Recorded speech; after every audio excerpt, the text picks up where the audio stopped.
Everybody's heart's been broken. Every single man, every single woman has been through a period where they wanted someone back who didn't want them. Difference between me and everyone else is I never left my pride or my dignity go out the window for it. That's the big problem with a lot of this heartbreak stuff. It's not that you're feeling heartbroken is bad. That's a natural part of the human experience. I've lost women who I didn't want to lose, but I let them go. I didn't beg for them back. I didn't cry about it. I just let them leave. Going through a breakup sucks. And every single man out here, no matter what they say, understands how bad it is to go through a breakup and understands what heartbreak's like. It's difficult, it's not easy. The unfortunate reality is that chasing her and being dedicated to her and saying you're gonna do whatever she wants, etc., is very unlikely to work. When you're truly heartbroken, you can't even sleep, and your mind is constantly preoccupied. And instead of seeing that as a negative, what you need to do is use that as a source of unlimited power. I'd train like a fucking animal. Energy cannot be destroyed, it can only be converted from one form to another. And you have to look at that and understand that the sadness inside of you is energy. You can't destroy it, but you can convert it into something else which is constructive. You just have to suck it up, buttercup, and get over it. That you were with a woman and you lost her and you're now lonely and she's going to be moving on and you're absolutely not heartbroken, you're destroyed inside. I understand how difficult that is, but now you have genuine sadness inside of you, which is unlimited motivation for you to become a fucking beast, become an animal. And by the time you're finished becoming an animal, you won't care anymore. So if you really want to cure yourself, you can say, I'm going to get a six-pack and I'm going to get bigger arms. And by the time my arms are this size and I have a six-pack, then I'm going to think about that bitch. And you'll realize you don't give a shit about that. You know, it's just the way the world goes. It takes some freak accident or the will of God to ensure that you don't pull it off if you actually try your best. And on the few scenarios that's happened in my life, I'm happy to take the L because I can say, I couldn't have tried any harder. I done my absolute best. I know I did my best. I can't try any harder. God knows more than me, and he decided that things have to be slightly different right now. That's fine.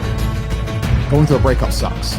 And every single man out here, no matter what they say, understands how bad it is to go through a breakup and understands what heartbreak's like. It's difficult, it's not easy. Unfortunately, the unfortunate reality is that chasing her and being dedicated to her and saying you're going to do whatever she wants, etc., is very unlikely to work. It's very unlikely to work, and you have to look at the scenario you're in, look at the chessboard, and make the best possible move. When you're heartbroken, when you're truly heartbroken, you can't even sleep, and your mind is constantly preoccupied. Instead of seeing that as a negative, what you need to do is use that as a source of unlimited power. If I was truly heartbroken today, let's imagine I could barely sleep, I'd be in better shape than I've ever been. I'd train like a fucking animal. You have to just take the energy inside of you. Energy cannot be destroyed. It can only be converted. And you have to look at that and understand that the sadness inside of you is energy. You can't destroy it, but you can convert it into something else which is constructive. You just have to suck it up, buttercup, and get over it. And there's no other way to do it. And obviously having an abundance of women makes that easier.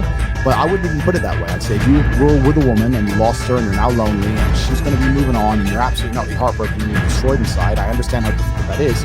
But now you have genuine sadness inside of you, which is unlimited motivation for you to become a fucking beast, become an animal. And by the time you're finished becoming an animal, you won't care anymore. So if you really want to cure yourself, you can say, I'm going to get a six-pack and I'm going to get bigger arms. And by the time my arms are this size and I have a six-pack, then I'm going to think about that bitch. And you'll realize you don't give a shit about her anymore. It's just the way the world goes. It's amazing how much strength you can get from knowing that your ancestors are looking down on you and you're doing your absolute best. I also believe that God can be proud of you when you do your absolute best. And I don't think many people genuinely do their best in the world anymore. When I say do your best, people sit and go, oh yeah, okay. No, when's the last time you actually did your best? Like, I don't train to run marathons, but I know if I gave my best, I could run a marathon right now, first time. If I gave my best, life depended on it. When's the last time people have genuinely given their best to anything? There are people going through the world and going through life today that don't give their best or 100% effort to anything, ever.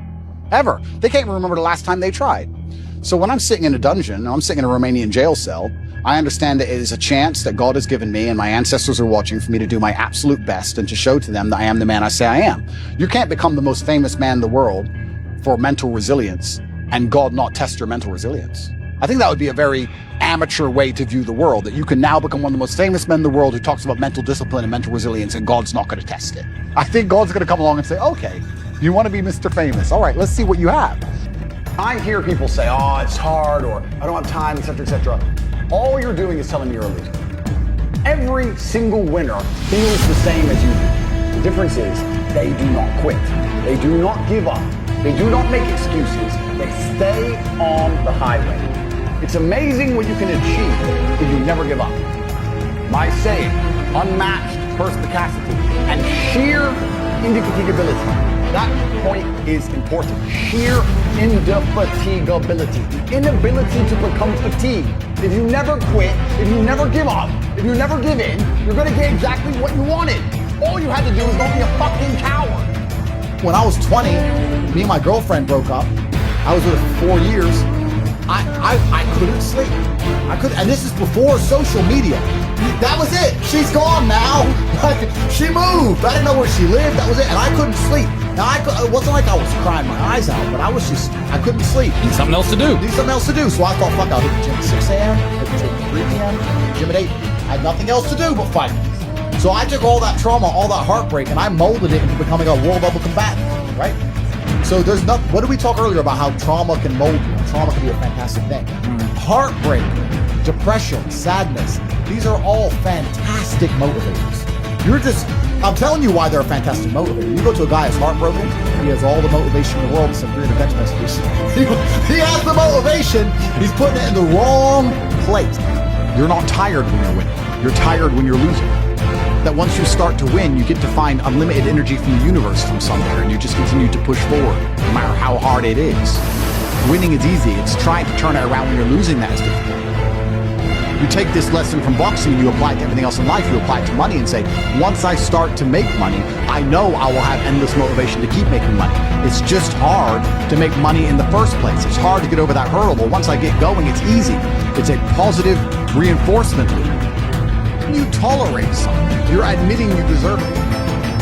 Do you understand how it can be a self-fulfilling prophecy? If he knew in his heart he deserved better, he was adamant, he would have no problem leaving because he know he can do better. Or perhaps he's thinking maybe I can't do better because maybe this is all I deserve. You're gonna get exactly what you deserve in life. From women, from masculine friendship, financially, respect on the street, luck.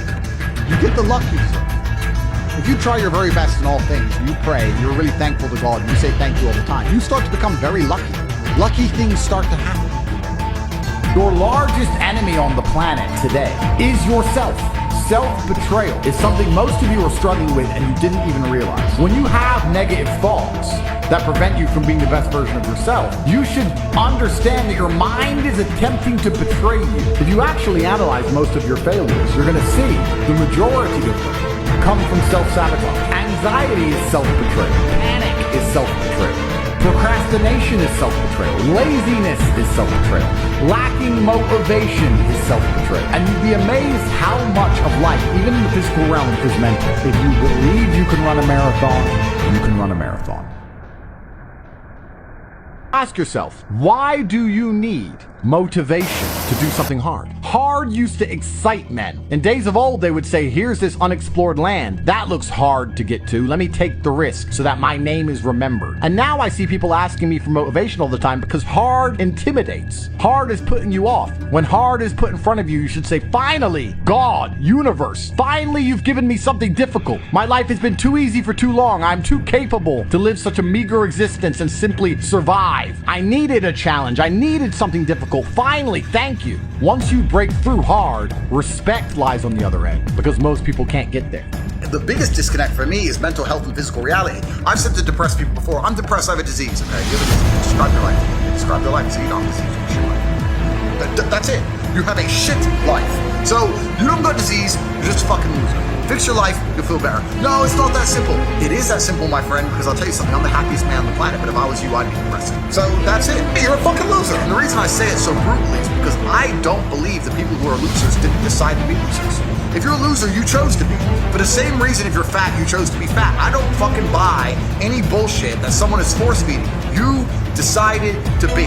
I think the universe is a very giving place. I think that God is very giving. I think that in reality, objective reality, if you truly try your best, you'll get it. I've yet to meet somebody, maybe you're correct, who eats right, goes to the gym every day, and trains as hard as they could, who's not in fantastic shape. I've never seen it. It's like, so the only people who aren't in fantastic shape are the people who decided not to do those things. So they decided. So I don't feel sorry for them. I'm done having pity with people. I'm done fucking sitting there going, oh, doop-de-doo. No, you decided to be a fucking loser. So your life's shit. So you're depressed. Good. That's what you decided to pull from the universe. I decided to pull the absolute opposite. That's how it works. Everything you've ever wanted in your life, that woman you want, other men want. That car you want, other men want. That house you want, other men want. And the guy who has it wants. The guy who didn't lost. It's a power dynamic. It's constant and endless competition. That's how the masculine world is. As a man, you wake up. I don't buy the fastest Ferrari to drive you, Casper. I just want the fastest one in the showroom. You have a man who's not a competitive man. You don't have to. Everything in the world is conditional, including love. People love this idea they have to stand to feel unconditional love. That is bullshit. She'll say, I love you no matter what. I love you if you don't have any money. Well, if you lost your money by some freak accident and she saw you trying your best and you were dedicated to her, she might stand by you, sure. If you lost your money gambling and then just laid in bed and said you were depressed all day, eventually she'd leave. You being successful is important for her to love you.